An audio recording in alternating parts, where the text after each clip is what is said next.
Sekarang saya umur 45 tahun this year. So next 5 years dah 50. Dan next 15 years 60. Cepat kan masa berlalu kan. So kenapa saya sentuh benda ni? Sebab bila kita dah umur 40 tahun ke atas ni, kita tak boleh buat mistake dah.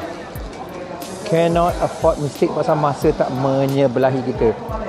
Yelah, kalau kita umur 20 silap, betulkan balik 5-10 tahun pun baru umur 30 tahun kan. Kalau 30 tahun silap, betul balik pun ada umur lagi 5 ke 10 tahun, baru 40. 40 ni tak boleh main-main. Pasal satu, ada komitmen. Anak sekolah kan, kita punya yalah fixed expenses, rumah apa semua, kereta kan, kita punya pasangan. So benda-benda macam ni dia kena ambil kira. Kita kena afford buat mistake kalau kita umur 40. Jadi kita kena protect system, bukannya macam melabur tanpa hala ataupun guna high risk ke. Dan kalau kita umur dalam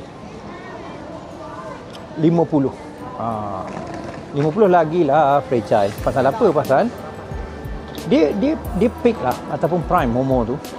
Ialah bukan saja dari segi mental, tapi dari segi kekuatan kewangan biasanya. Most people lah kekuatan kewangan.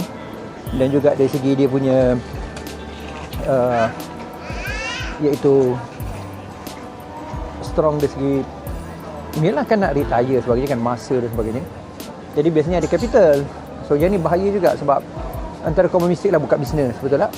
Bisnes pula tak biasa buat, lepas tu jadi rugi. Buka kadang-kadang as simple as benda nampak so-called utuh ataupun strong. Macam contohnya Musang King sebagai contoh kan. Dan sekali Musang King ramai orang buat.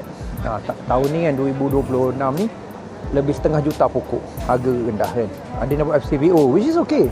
FCBO maksudnya dalam kes ni ialah palm oil.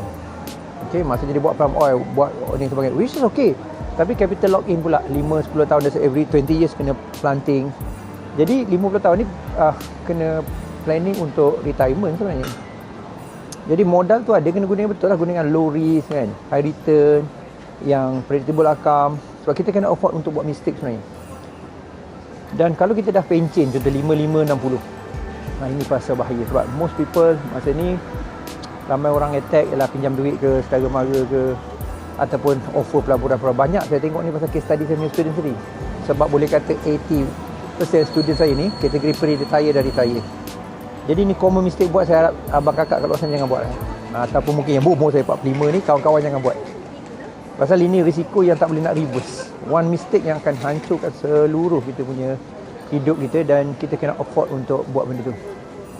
Jadi ini key penting lah. Okey, jangan teruja sangat masuk benda tu pasal. Dan contohnya kalau kita bersara tu bukan pasal kaya sangat, at least kita protect duit yang kita bersara tu, dia tak cair macam tu, tak laju, at least dia dapat slow kan, lambat kan.